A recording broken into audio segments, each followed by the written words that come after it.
Senate Minority Leader Mitch McConnell is back on Capitol Hill after appearing to freeze while answering questions last week. Now some members of his own party are raising concerns about his health. Let's bring in ABC's Jay O'Brien on Capitol Hill for more on that. Jay, the Capitol physician released a letter stating that McConnell did not appear to suffer a stroke, a seizure, or have a movement disorder like Parkinson's disease. He didn't say much more than that, though. How are lawmakers reacting to that?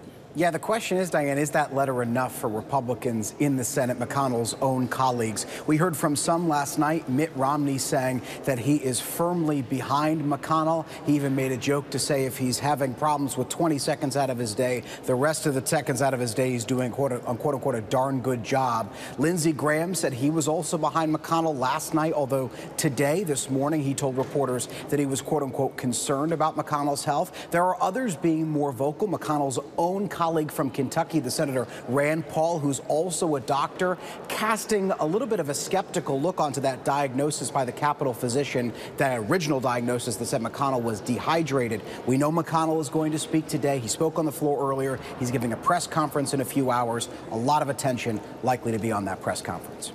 Jay, meanwhile, Congress has a busy month ahead as they work to avoid a potential government shutdown. What's the latest on those negotiations?